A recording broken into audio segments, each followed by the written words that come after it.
Bonjour. Après les mains, hier, nous allons aujourd'hui parler des pieds. Les pieds qui sont une partie également très utilisée de notre corps. On les utilise pratiquement à longueur de journée et parfois pendant la nuit.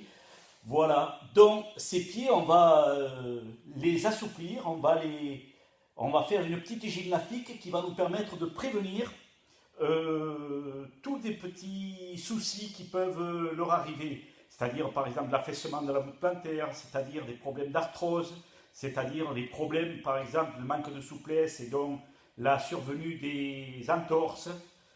Voilà, on commence par des assouplissements des pieds, assouplissement et renforcement. Voilà, le premier exercice c'est la pince d'aigle. Voilà, je vais imaginer que je suis un aigle, mes orteils sont mes griffes, et je vais attraper une proie par-dessus. Voilà, là les pieds sont en flexion, c'est-à-dire je suis en train d'étirer le dessus de mon pied et de fléchir le dessous du pied. Je visualise et je fais ça normalement pendant l'expiration, vous le savez maintenant. Je sens bien la voûte du pied qui est en train de travailler et je sens bien le dessus de mon pied qui est en train de s'étirer. Je relâche. Et je vais faire maintenant un assouplissement dans l'autre sens, c'est-à-dire que je vais étirer le dessous de mon pied, je vais étirer les plantes de mon pied et je vais renforcer le dessus de mes pieds.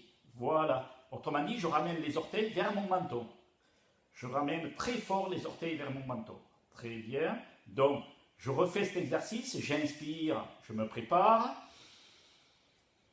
et je ramène en soufflant dans ma petite paille, comme je sais le faire maintenant, et en visualisant ce qui se passe sous le dessous du pied qui s'étire et ce qui se passe sur le dessus du pied qui est en train de travailler.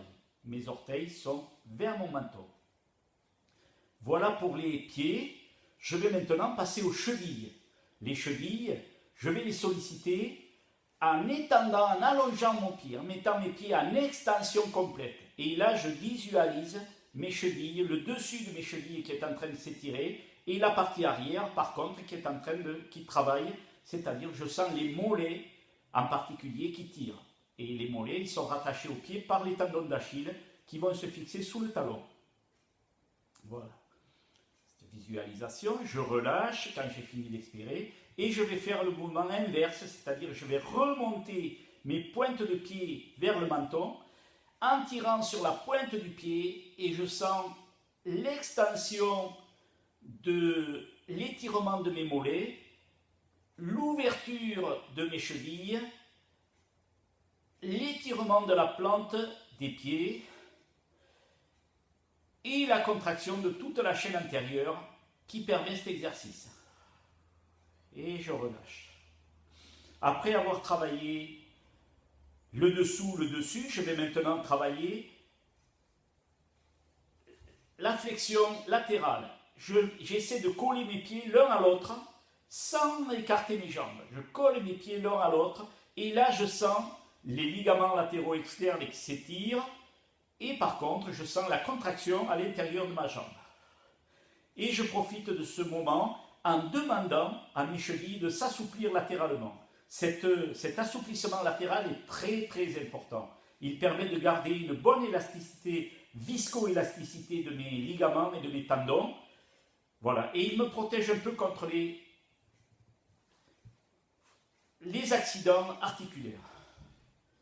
Je vais maintenant terminer avec l'ouverture latérale de mes pieds. Mes chevilles se touchent et j'ouvre latéralement mes pieds.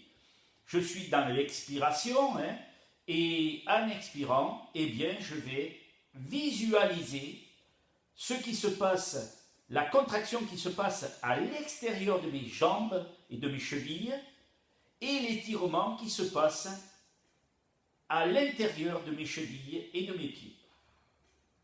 Je visualise toute cette zone du corps et je sais que quand je visualise, eh bien, j'ai une meilleure image de mes pieds et de mes chevilles, une meilleure image mentale de mes pieds et de mes chevilles. C'est-à-dire que j'affine mon schéma corporel, la représentation mentale de mon corps. Je relâche et j'en ai fini pour mes pieds. Demain, nous travaillerons sur la respiration périnéo-ventrale, qui est aussi quelque chose de très important que l'on retrouve régulièrement dans les exercices, puisque tout exercice est rythmé par la respiration. Ceci dit, je vous souhaite une très bonne journée et donc à demain pour la respiration périnéo-ventrale. À bientôt!